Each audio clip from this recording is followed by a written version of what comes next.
Buenos días, chicos. Soy Carlos Daniel Muñoz, vengo desde Medellín, Colombia. Am, Soy Google Developer Expert para Android, pero igual cacharrero en muchas otras cosillas del desarrollo. Soy Android Developer para una compañía que se llama Webcat, que está en el negocio de las subastas. Y bueno, hoy vamos a compartir aquí temas diferentes e interesantes acerca de Kotlin. Y bueno, ¿quiénes todos acá Kotlin Developers? Y algunos con un pasado en Java. ¿Sí? Listo. Te vamos a ir como haciendo algunas comparativas y cositas para ir revisando cositas diferentes. Ver cómo cosas que en Kotlin simple, pues tirando código Kotlin lo hacemos en una línea y en Java cómo funciona o cómo sería. O cómo, por ejemplo, en Kotlin ciertas cosas como un when, cómo es por Java detrás. Entonces vamos viendo, vamos a hacer como una introducción. La primera parte, estos primeros 5 minuticos van a ser un poquitico más densos, pero es lo que nos va a permitir entender completamente pues el resto de cosas.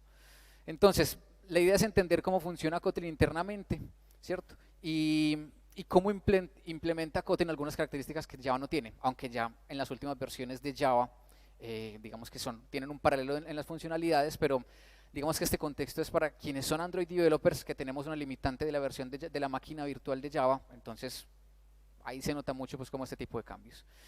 Vamos que Kotlin es un tema, trabaja con un tema grande de boxing y unboxing, ¿cierto? Y aparte de eso, la instanciación de objetos también sabemos que es totalmente diferente, pero cómo funciona en cada una de los lenguajes. Sabemos que Kotlin, cuando lo pasamos allá, puede generar muchos métodos extra. Y bueno, empezando por ejemplo como con los tipos primitivos. Si nosotros tenemos esto, vamos a hacer una declaración. Tenemos en Kotlin una variable mutable, ¿cierto? Con valor 5. Sabemos que en Kotlin el tipo de dato es int y en Java es el nativo int. No hay problema con eso. ¿Qué pasa si yo le especifico específicamente a Kotlin que es del tipo int? Entonces en Kotlin sigue siendo del tipo int y en Java sigue siendo el nativo int. Pero ¿qué pasa cuando nosotros le decimos que la variable puede ser nula? ¿Sí? Entonces en Kotlin sigue siendo int, pero en Java automáticamente le hace el boxing o el unboxing, dependiendo del ciclo que estemos trabajando. Ya no es un int nativo, sino que es un integer, y por ende con el integer ya podemos hacer lo que podemos hacer con temas objetuales, comparación de nulabilidad y demás cosas. Ahora, respecto al bytecode, entonces deberíamos aprender bytecode. ¿Hemos visto el bytecode? ¿Sí? ¿No? Bueno, el bytecode ya lo vamos a ver, es un tema que eh, no es complejo, pero tampoco es el más llamativo ni el más simple, ¿cierto? Pero lo bueno de entender el bytecode es que vamos a tener un entendimiento de arriba abajo de lo que estamos haciendo en Kotlin, ¿cierto? Entonces la generación del bytecode pues es simple, lo podemos hacer por línea de código en un terminal, o lo podemos hacer con clics en el IDE que estemos trabajando, sea Android Studio, sea un IntelliJ. ¿Y ustedes cómo se imaginan el bytecode? Los que no lo conocen, unos y ceros. ¿Ah? ¿No? Listo. Un poquitico ahí ñoña ahí la pregunta, porque esto es no en unos y ceros, pero no, realmente bytecode no es unos y ceros. Bytecode realmente es algo diferente a unos y ceros, es una etapa intermedia. Y nosotros podemos obtener el bytecode tanto de Java como de Kotlin con cualquiera de estas cosas. Es más, de hecho, cualquiera de estas instrucciones nosotros las hemos hecho en nuestros primeros días de Java Developers o en nuestros primeros días de Kotlin Developers. Y cada una de estas instrucciones nos va a mostrar más o menos información de lo que estamos haciendo. Entonces, ¿cómo funciona el proceso de compilación y de compilación? Entonces, tanto Kotlin como Java generan código bytecode para la virtual machine, ¿cierto? Cuando lo compilamos. Entonces, compilamos cada uno y genera el bytecode. Pero también tenemos la opción de hacer el camino inverso. A partir del bytecode, cómo obtener el código original de uno u otra, ¿cierto? Quienes hayan trabajado con Android o con Kotlin y con el IDE de IntelliJ pueden, si ustedes copian un código Java, él automáticamente se los convierte a Kotlin, ¿cierto? Y normalmente pues no tenemos el viceversa, pero lo podemos hacer también de forma similar. Entonces desde el bytecode podemos decompilarlo y obtener el Java o obtener el Kotlin code. Y entonces basados en esa premisa y basados como en ese pequeño proceso, veamos un ejemplo muy claro. Tenemos una clase en Java, class main Java, una clase vacía, y tenemos una clase en Kotlin, la llamamos main Kotlin. Listo, la estructura es similar. No vamos a detallar del tema de accessor en Kotlin, en Java, no, vamos a hacer como ejemplos más concretos. Y en un terminal, con las instrucciones, los compilamos. Y cuando compilamos cada una de estas clases desde el terminal, lo que obtenemos es lo siguiente. Obtenemos algo como, para la que compilo en Java, este es el bytecode para Java, ¿cierto? ¿Y qué es el bytecode en Java? O en Kotlin, de hecho. Vamos a generar algo similar, algo como esto. Nos dice cuál es el nombre de la clase, ¿cierto? Tenemos un pool de constantes, ese pool de constantes le define a la clase qué es exactamente lo que va a tener, en este caso en particular, como es solamente una clase, mínimo va a tener el constructor, y eso lo tiene desde este punto de vista. Entonces nos va a decir el bytecode que estamos cargando un objeto, porque lo reconocemos por el prefijo a. Si fuera solamente un objeto con un elemento, con un integer, una variable entera, entonces vamos a tener con el prefijo in. Y un invoke special, que lo que quiere decir es que tenemos un constructor, y que es el constructor por defecto de cada clase. Pero si quisiéramos tener métodos y demás, o elementos estáticos, vamos a tener un invoke estático o un invoke dinámico. Vamos a tener diferentes opciones en el pool de constantes en el bytecode.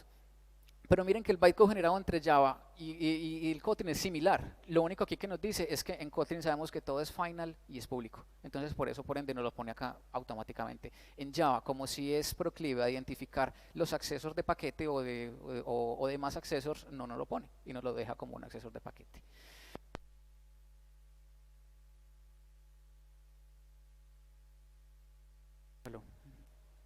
Sí. Entonces, este es el bytecode para cada una de estas empty class, ¿cierto? Es el bytecode para estas clases sencillas. Y teniendo presente eso,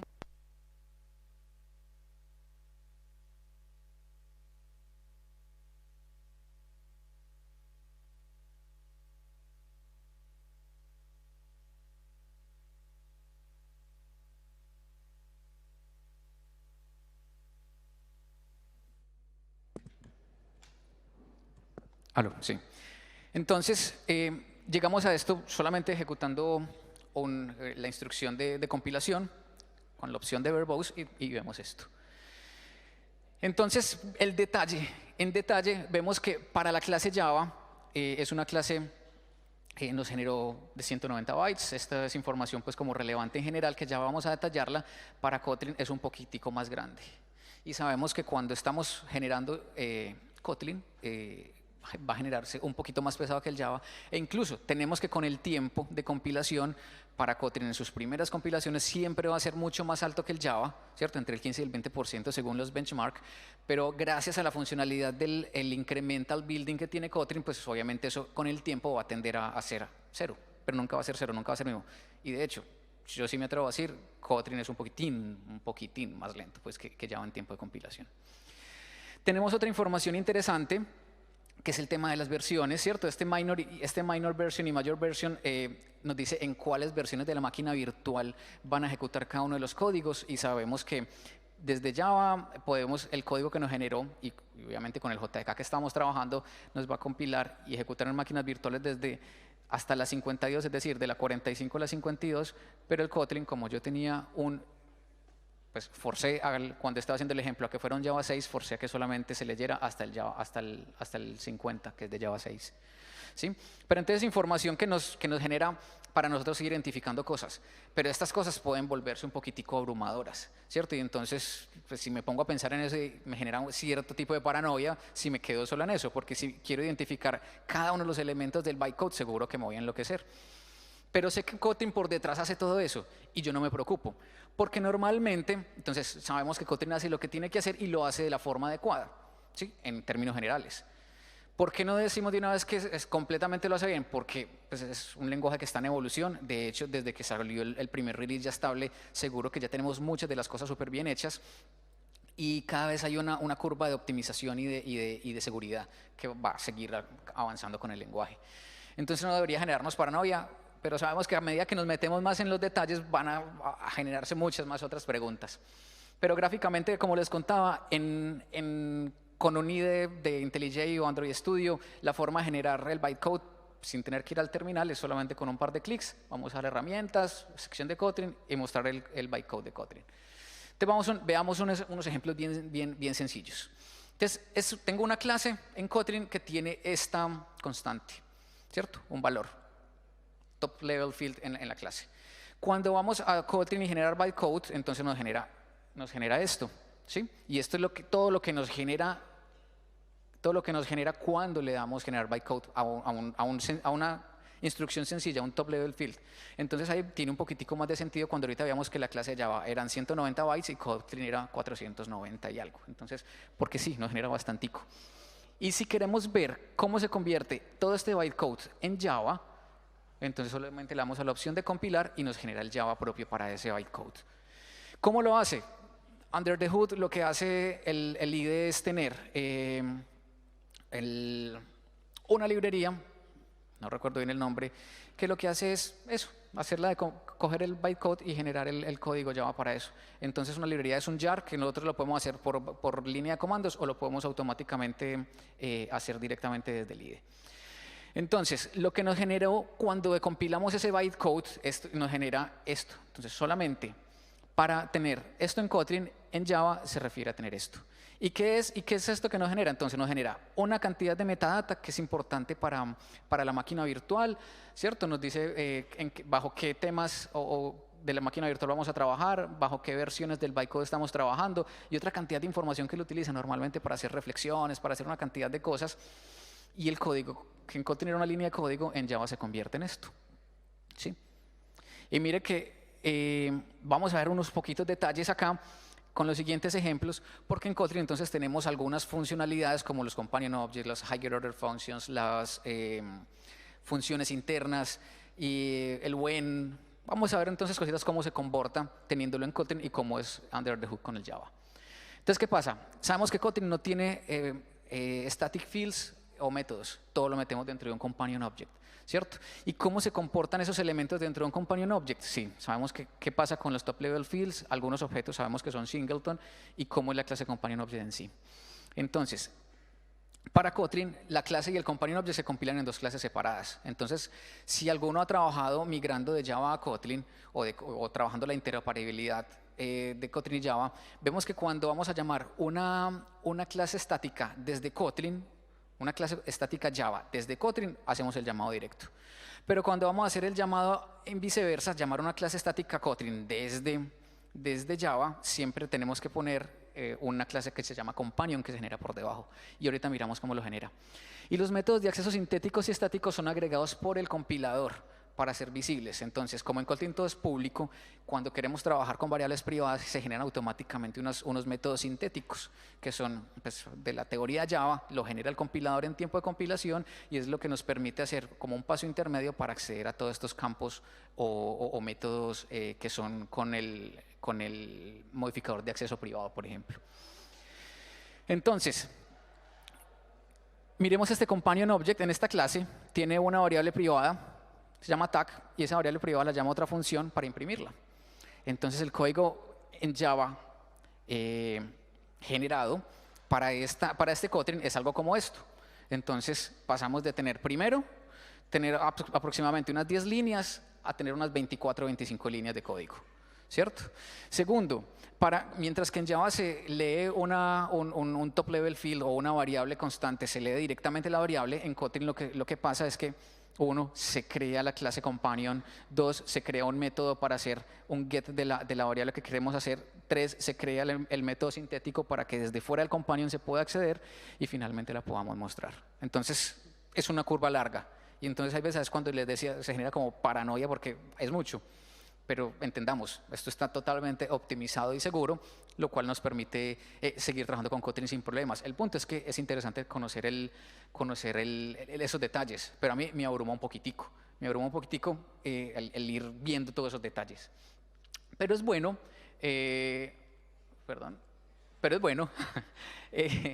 ir viendo cómo se manejan los ejemplos. Porque ¿qué pasa si ya el companion object no está por dentro la variable no está dentro del companion, sino que está por fuera? Entonces mire que nos genera algo mucho más grande. Miren que la variable está fuera de la clase, entonces para poder tener acceso a esa misma variable tenemos que crear dos métodos sintéticos, ¿sí? Uno para poder acceder al companion object y 2 para acceder a la variable.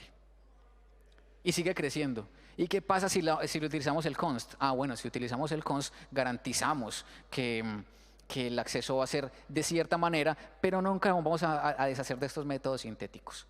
Pero al final los métodos sintéticos es, entendamos, queremos acceder a una variable privada desde afuera y lo genera el compilador. Entonces, si así se comportan los companion objects, ¿cómo se están comportando las higher order functions? ¿Sí? Entonces, las higher order functions, ¿qué son? Son solamente funciones las cuales reciben como parámetro otras funciones y podrían retornar otras funciones también. Entonces, si en Kotlin es directo, o sea, y creo que paralelamente están haciendo una charla de programación funcional. Entonces, estamos trabajando basado en funciones todo. ¿Qué pasa entonces en el Java internamente? Bueno, internamente entonces podríamos tener para este ejemplo lo siguiente. Tenemos una función que recibe un string y recibe otra función, cualquiera. Esa función cualquiera tiene como parámetro de entrada un string y no retorna nada. Y esta función, la función func, lo que hace es imprimir algo y llamar la otra función. La otra función se llama demo. Esa función demo recibe un string, o sea que hace match con esta firma y no retorna nada. Entonces la forma de llamar en un main, por ejemplo, esto sí es llamar la función func con un string y con una función que entra como parámetro. Entonces, en definitiva, esto lo que va a imprimirnos es bienvenidos a Kotlin Everywhere, Buenos Aires. El Java basado en esas simples líneas de código en Kotlin es todo esto. Y aquí entra un elemento súper interesante, que es el elemento function. Los objetos function son elementos que son ampliamente utilizados en Java cuando estamos trabajando con higher order functions o con lambdas, por ejemplo. Y lo que hace es generarnos objetos function donde nosotros lo que hacemos es llamar finalmente al invoke. ¿Sí? Eso internamente hace reflexión y llama al invoke. Entonces, si tenemos muchas de estas funciones de este tipo, seguro que nos va a cargar demasiado el compilador, nos va a cargar demasiado todo el proceso. Entonces aquí es cuando entran algunas buenas prácticas de manejo de Kotlin, entendiendo esto, que si yo, por ejemplo, tengo funciones inline, me voy a ahorrar la generación del function, por ende me ahorro el llamado al invoke. Y si lo estoy llamando muchas veces, voy a obtener cierta eficiencia en el código. Entonces hay veces cuando conozco estos detalles, si bien Kotlin me los ofrece para hacer higher order functions, también me ofrece el inline para hacerlo de forma mucho más eficiente. ¿Sí? Entonces, por eso es que es bueno muchas veces meternos un poquitico en el detalle para conocer por qué hacemos las cosas o para conocer cuando estemos haciendo una code review dentro de nuestro proyecto, cuándo poder justificar o poder cuestionar algunas de las soluciones que nos den. Las local functions son similares, ¿cierto? Pero es una función dentro de otra función. Y las funciones internas pueden llamar, por ejemplo, los elementos de la función externa. ¿Sí? Eso también ya lo tiene Java. Este es un ejemplo muy claro. Tenemos la función haga algo de matemáticas y otra interna que sume los cuadrados de los elementos. ¿Y cómo la llamamos? Llamamos al sum square de 1 en B y sabemos que se van a sumar con los que entran acá en A.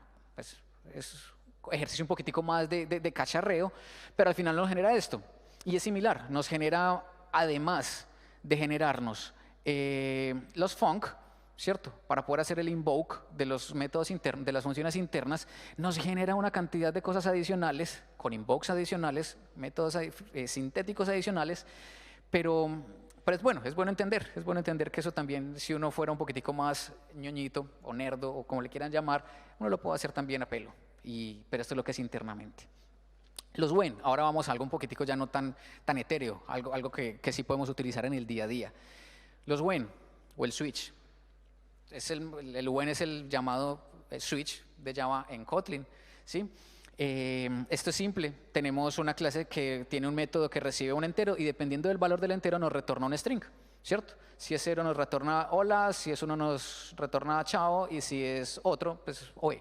Oe es como un saludo en Colombia y como todo informal. Oe, bien. Entonces esto es lo que nos genera en Java cuando hacemos la compilación. ¿Sí? Entonces, sí, vemos y confirmamos que el when sí es el switch de Java en Kotlin, porque internamente lo que hace es generarnos una variable interna, que es la que vamos a estar retornando, y dependiendo del valor que ingresa en el método, vamos a un switch case y nos retorna. ¿Sí? Y sabemos que el when también, aparte de valores puntuales, nos puede recibir rangos. ¿Qué pasa con los rangos? Lo mismo, tenemos un switch grande, pero ese switch grande vamos a empezar a llenarlo de if-else, dependiendo de cuáles son las opciones, y dependiendo de los valores del rango, pues voy a retornar, pues hago la comparativa y retorno los valores, pero al final es lo mismo. pero en Kotlin fue una lineecilla, en Java se nos convierte, esa sola lineecilla del 1 al 5 del rango se nos convierte en 2, 4, 6, 8, sin ahí mal contadas 10 líneas. ¿Sí? Entonces volvemos a decir, Kotlin es conciso, interesante. Bueno, pero es que también podemos utilizar funciones de extensión, que son funciones que, por ejemplo, en clases, no sé, en Android, cuando queremos, en un image view, cuando queremos mostrar una imagen utilizando, no sé, Picasso o alguna librería de carga de imágenes asíncrona, yo le hago una función de extensión al image view y solo le llamo el método. Entonces hagamos aquí un ejercicio. Tengo una clase que se llama superclase, la pongo open porque quiero heredar de esa clase. Y tengo una clase que se llama subclase que hereda de superclase. ¿Sí? Y tengo dos funciones de extensión. Para la superclase, que el identificador va a ser super, y para la subclase, el identificador va a ser sub. Entonces, vamos a generar varias clases aquí de prueba o de ejemplo. Entonces, una superinstancia es una clase, es un objeto del tipo superclase. Una subinstancia es una clase del tipo subclase. Y una sub como superinstancia, es decir, de tipo superclase, pero puede ser subclase, ¿cierto? Basado aquí en la teoría de programación orientada a objetos, pues lo básico de extender clases, entonces tenemos esto. ¿Qué va a imprimir cuando a la superinstancia, que es esta de acá, llamo a la función de extensión de identificador? ¿Qué imprime? Super. Muy bien. ¿Qué pasa? ¿Qué imprime cuando llamamos al identificador de subclase? Sub. Listo. ¿Y qué va a imprimir, por ejemplo, cuando llamamos lo siguiente? Vamos a llamar una subclase, ¿cierto? O como superinstancia. ¿Qué va a imprimir acá? Sub. Y en esta de acá, cuando tenemos también una subclase, pero la ponemos como superclase. Sub. Bueno, entonces revisando. Claro, super. De la superinstancia imprimimos super. De la subinstancia imprimimos sub. Y de esta que habíamos dicho que era super, no es super. Que habíamos dicho que es sub, no es sub, es super. Y en la de abajo que habíamos dicho que es sub también, no es sub también, es super. Y ahora, el por qué. Nos sirve para entender el por qué si decompilamos en términos generales el código de estas clases. Entonces, cuando tenemos extensión función de super, es lo que dice, él me va a recibir siempre una superclase. Y al recibir una superclase siempre va a imprimir el super, porque la extensión dice que imprima super. Y para el sub, va a imprimir sub. ¿Sí? Pero como estas, independiente que las hagamos como subclases, pero las tenemos a partir de una superclase de tipo super, y acá también un casteo a tipo super, entonces nos va a imprimir super por eso mismo, porque él recibe en el identificador el super, no el sub. ¿Sí? Entonces este es otro escenario en el cual puede ser interesante conocer cómo funciona internamente ciertas cosas. Y vámonos un poquitico a algo más usado. Esto ya es más del día a día, y estas son como alternativas más interesantes. Porque las podemos aplicar más fácil en ciertas cosas de nuestro día a día. Hemos trabajado con las standard libs de function de Kotlin, ¿cierto? El apply, el let, el with, run y el also. Cada una yo puedo utilizar una o la otra, cada una tiene un contexto diferente de uso de las otras, pero cada una tiene su particularidad. Entonces vamos a ver, por ejemplo, qué pasaría en estos casos particulares. Si quieren ver el bytecode, pues les queda de tarea el bytecode, pero ya saben cómo hacerlo, es súper simple. Pero en resumidas cuentas, si yo quiero, por ejemplo, asumamos esta función process que recibe una variable inmutable, todo lo que sea en parámetro de variables de método es inmutable, pero no un label. Entonces, ¿qué pasaría con esto? Tengo esa variable que llega, que es inmutable, llega, el question mark para que valide que no sea nulo, ¿cierto? Let. Entonces tengo esta en la opción 1 y tengo esta opción 2. El mismo método con el mismo tipo de parámetro de entrada inmutable y hago esto. ¿Cuál es mejor? ¿La 1 o la 2? ¿Difícil o fácil? ¿Yo qué respondería? Yo respondería que depende, o sea, es similar. Para mí utilizaría la una o la otra. Es más, yo me iría más por el lado de hacer el uso del question mark y este let, pues porque Kotlin me lo ofrece y él lo hace solito. Pero si yo me voy al detalle de estas particularidades, Yo veo que la 1 ¿qué hace? Me genera el bytecode y lo traslado a Java, él me genera, listo. Una variable que puede ser nullable como parámetro, le pregunto si es diferente de nulo, me genera una variable adicional que no sé por qué la genera, ¿cierto? Lo cual implica alocar memoria para esta variable y hace la lógica. Y la opción 2 es exactamente igual a como lo habíamos escrito. Entonces, ¿es mejor la 1 o la 2? Pues cualquiera de las dos funciona y es bien. Solo que con la opción 2 nos ahorraríamos hacer esa opción. ¿Sí? Nos ahorraríamos hacer esta comparativa. Y esto es un caso muy particular. ¿Por qué? Porque como estamos verificando si es nula una variable inmutable, como es el caso de ese que al método el parámetro de entrada es inmutable, entonces cuando se esté verificando si es nula una variable inmutable, pues la idea es no utilicemos el let, pues porque estamos rehaciendo cosas. ¿Sí? Dejémosle la tareita mejor pues sabiendo nosotros eso, pues pongamos la tarea nosotros de hacer las cosas al derecho y no se la dejemos toda al compilador, aunque sabemos que en performance y todo no nos pega duro, pero es saber utilizar adecuadamente en ciertos contextos. Bueno, pero no quiere decir que porque Carlos lo dijo acá pues nunca lo voy a utilizar, no, pues se puede utilizar, solo que es un tema de saber qué estamos haciendo, es el saber qué estamos haciendo. Ahora este otro ejemplo, una variable por fuera, ¿cierto? Está por fuera, es mutable y es nullable también. Función process. Es mejor la opción 1 de comparar esto antes de aplicar el let o la opción 2. ¿Cuál consideran que puede ser mejor? Basado un poquitico en lo anterior. La única diferencia es que la variable no es inmutable, la variable es mutable. ¿1 o 2? 1. ¿Quién va con el 2? Bien. Puede ser cualquiera de las dos. Internamente, ¿qué hace? La primera es una variable, la variable externa, pero mire que él tiene que, en la 1, él tiene que crear pues aloca nueva memoria para asignar el valor de afuera y pregunta, y adicional aloca más memoria para una variable false que no sé por qué lo genera el compilador, mientras que la opción 2 es completamente derecho. ¿Pero es mejor a 1 que la 2? No, cualquiera de las dos funciona, solo que estamos viendo ahí un poquitico como el detalle de las cosas. Pero yo ahí sí me atrevería a decir, si verificamos el estado nulo de una variable mutable, pues yo prefiero utilizar el let para asegurar que todo internamente sea totalmente inmutable, que es lo que queremos, ¿sí? O sea que mire que el contexto siempre va a variar. ¿Qué tipo de variable estoy manejando? Si es mutable o inmutable. ¿Qué cosas nos hacen a nosotros escribir el código? Es que escribir el código porque sí es fácil. Hay veces parte del seniority o parte de la experiencia es escribir el mejor código para que sea entendible y funcione de la manera más indicada. Ahora pues. Primera opción. Un string inmutable y retorna una lista que puede ser nula. ¿Qué es mejor acá? Validar a la variable de entrada si es nula o no, e internamente el lambda que genera este let, le aplico cada una de las cosas o me voy con la opción 2. ¿Cuál es mejor? ¿La 1 o la 2? La 2 por allá o 1 por acá. Bueno, depende, pero igual yo solo les voy a mostrar, ustedes deciden, yo les voy a mostrar. ¿Qué hace la 1? La 1 que es la que pregunta primero por si es diferente de nulo la variable de entrada y luego hago todas las operaciones. Entonces la 1 lo que hace es inicialmente, listo, preguntar qué es diferente de nulo.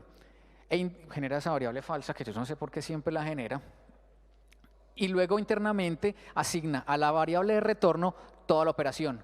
Pero le asigna toda la operación porque ya sabe que string es diferente de nulo. Y si el string es diferente de nulo, cuando yo lo convierto primero en una secuencia de caracteres, sé que no tengo que volver a preguntar. Segundo, si quiero hacerlo distinct, lo hago directamente porque sé que no es nulo. Y como sé que no es nulo en lo anterior, puedo aplicarle un sort. ¿Sí? El caso de la número 2, que es el que tenemos preguntando siempre por cada uno de ellos, hace esto. ¿Sí? Entonces pregunta si todo el string es diferente de nulo y adicional entonces lo asigna al iterable. Luego pregunta al iterable que si es diferente de nulo y lo asigna a la siguiente colección. Y luego pregunta si la colección es diferente de nulo y lo asigna a la última colección. Entonces basado entre 1 y el 2 pues se genera un poquitico más de código con la 2 y digamos que se convierte como en repetitivo, tener que estar preguntando si ya garantizamos que la primera variable no era nula, se vuelve repetitivo. Entonces cuando tengamos una cadena larga de nulllables, usamos let para eliminar el chequeo nulo adicional, ¿sí? Entonces el let nos permite, en este contexto, hacer un solo chequeo en vez de n chequeos. ¿Mucha cosa con eso o podemos seguir? Paranoia, listo. Pero vuelvo y lo recalco, Kotlin hace lo que debía hacer en su mayoría de forma correcta y asumamos que están optimizados y seguros. Siempre va a haber una mejora con eso. Pero al final como el moto, lo ideal para que quede acá es que mientras más información tengamos, que es cuando estamos decompilando, mejores decisiones vamos a tomar cuando estamos escribiendo código, ¿cierto? Entonces vamos a cerrar con un último ejemplo, un poquitico más, bueno, no es complejo, es también un poquitico más trabajable. Versión 1 del código tenemos esta variable ABC y el código que está en esta variable original le hacemos un let, la imprimimos y lo reversamos. Entonces, ¿acá qué va a imprimir? Imprime el original, el lambda de este original que es ABC y luego al ABC lo reversamos. Y luego a lo que nos generó todo ese let le vamos a reversar otra vez. Y vamos a preguntar por el tamaño. Y luego lo imprimimos. Esa es la opción 1 del código. Y esta es la opción 2 del código. Tenemos el original, ABC, pero al ABC también pues, utilizamos el also e imprimimos. Acá nos va a imprimir ABC. Lo vamos a reversar. Él lo reversa y reversa ABC. Si reversa ABC va a quedar BAC. Pero cuando paso al segundo also, cuando reverso, ¿qué me va a imprimir? ¿Y cuánto va a ser el tamaño? ¿Y cuánto imprimir aquí al final? Entonces miremos que acá son completamente diferentes. Si partimos del hecho que tanto let como also son funciones de extensión de Kotlin, pero cada una hace cosas diferentes. Por ejemplo, el lambda que se crea acá es una copia del de afuera y por ende todos los cambios que yo le aplico al interno, pues, como es una copia del de afuera, se los puedo reflejar. Pues puedo ir haciéndolo acá directamente. O sea que cuando imprimo aquí el reverso, seguro que acá nos imprime el que está reversado, acá nos imprime BAC. Mientras que el also lo que hace es coger el elemento, no crea una copia y se lo aplica directamente al lambda interno. Y si yo me salgo del lambda interno, este otro no está con el lambda anterior, como si estaba con el it, ¿sí? Entonces cuando reverso IT acá, entonces él me lo va a imprimir acá al revés de lo que fue acá, ¿cierto? Entonces acá siempre fue ABC, BAC y 3. Acá va a ser ABC, ABC y 3. ¿Sí? Esto porque cada una de las variables se comporta de manera diferente. En resumidas cuentas, la opción 1 nos traduce en esto, ¿cierto? Un valor original, al original le aplicamos la reversa, imprimimos la reversa y ahí luego imprimimos el tamaño. Y acá lo que hacemos es el original lo creamos en esta variable, lo imprime, ¿cierto? Y mire que se lo aplicamos directamente al original, no a la copia. Y mire que se lo aplicamos directamente al original, no a la copia, entonces son completamente diferentes las operaciones que hacemos.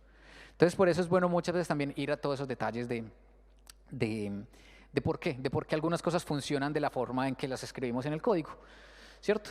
Entonces, para cerrar, y para no extendernos pues mucho más, porque Kotlin tiene N.000 funciones que podemos aquí detallarlas y hacerlas, vuelvo y lo repito, mientras más info tengamos de algo, ¿cierto? Vamos a tomar mejores decisiones. Y en nuestro caso es saber cuándo aplicar adecuadamente una u otra función extension o una línea de código en Kotlin o no. Los invito a explorar. Pues, ¿por qué llegué yo a esto? Porque alguna vez me encontré con una charla del Google I.O. donde empezaron a detallar cosas súper extrañas y dije, pero bueno, en una charla no lo entendí, quería entenderlo y luego ya me fui con tiempo a hacerlo. Entonces, como más un tema de curiosidad. Pero esa curiosidad me ha ayudado a tener como más info de las cosas para tomar mejores decisiones.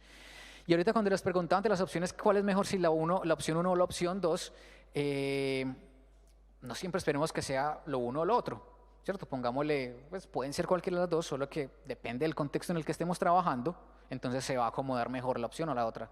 Porque acá lo dijo que mejor utilizar let con variables mutables, siempre usar let y no utilizar ninguna, no, es por el contexto que quería mostrarles acá.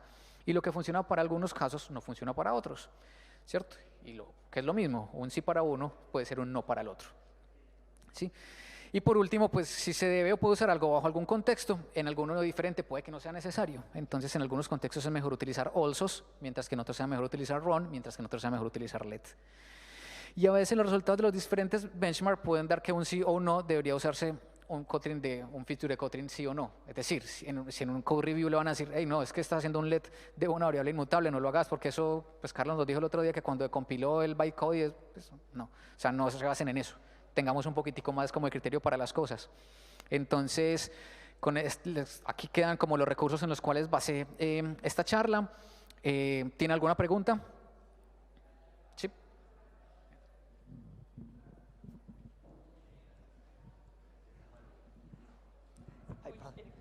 Te hago una consulta. ¿Cuándo es recomendable usar el keyword inline? Acá, me vine para acá. ¿Cuándo es recomendable usar la keyword inline para hacer las extension functions y cuándo conviene dejarla sin el inline? Mira, el inline en tiempo de compilación lo que hace es, estoy en una función, llamo a una función interna, ¿cierto? Y esa función interna, si lo hago con inline, lo que hace es en tiempo de compilación, todo el código que va dentro de la función interna lo genera internamente ahí. Entonces, ¿cuándo es bueno utilizarlo y cuándo no? Cuando yo esa función interna la voy a utilizar muchísimas veces, la idea es no hacer el inline. ¿Por qué? Porque entonces nos va a sobrecargar el stack de generación del llamado y no es bueno. Eso es bueno para llamados muy únicos, es decir, tenés, por ejemplo, una megafunción que tiene 2 o 3 funciones internas, pero las pongo en funciones internas porque son con contextos diferentes, entonces como para dejar como single responsibility en cada una de las funciones. Ahí es bueno utilizarlas en el inline, porque en tiempo de compilación esa megafunción, digamos que se generan todas las líneas de código ahí. Entonces ahí es muy bueno el inline. En caso en que esa otra función no se esté llamando de muchas partes, de diferentes partes y demás, el overhead que genera eso al llamarse diferentes partes, seguro que va a ser mucho mayor y ahí el inline, por ejemplo, no es bueno. Hay alternativas donde yo puedo tener una función con diferentes funciones internas, algunas ponerles inline, algunas ponerles no inline, y lo que hace es, yo conociendo mi código, conociendo qué es lo que está haciendo, puedo dejar algunas como inline, puedo dejar otras como no inline, y listo, juego con eso, pero es una decisión más personal. Pero no todo siempre debería ser inline como para que ejecute sus líneas de código de una, pues no siempre pues como tiene como esa razón de ser.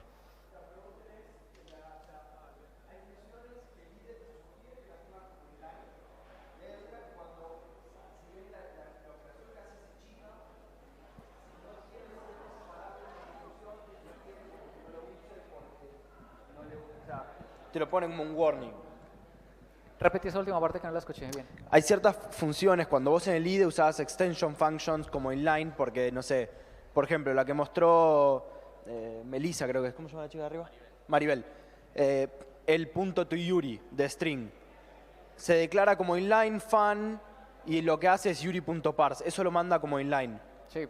Pero después hay funciones así de simples, pero que el IDE te marca con un warning el keyword inline, como si no le gustase que hagas eso. ¿Cuál es la diferencia para que te diga esto sí o esto no, cuando si bien la función igual es simple? Bueno, muchas veces ahí el warning lo genera el compilador, pues, o la herramienta, el K-Lin del IDE, pero muchas veces es como es que no todo lo puedes solucionar con el inline, y dependiendo de los parámetros de entrada, sí o no. Pero hay veces, dejémosla, es feo y se nos genera el cosito amarillito al lado, pero yo sabiendo cómo se va a comportar, seguro que voy a dejar mi inline porque para mí, y para este caso en particular, es mucho mejor dejarlo ahí. Pero es una decisión que, basada en el conocimiento, es mejor tomarla sí o no. ¿Sí? ¿Alguna otra pregunta? Ya cortamos porque no nos da el tiempo. Listo, perfecto. Bueno, sí, bueno.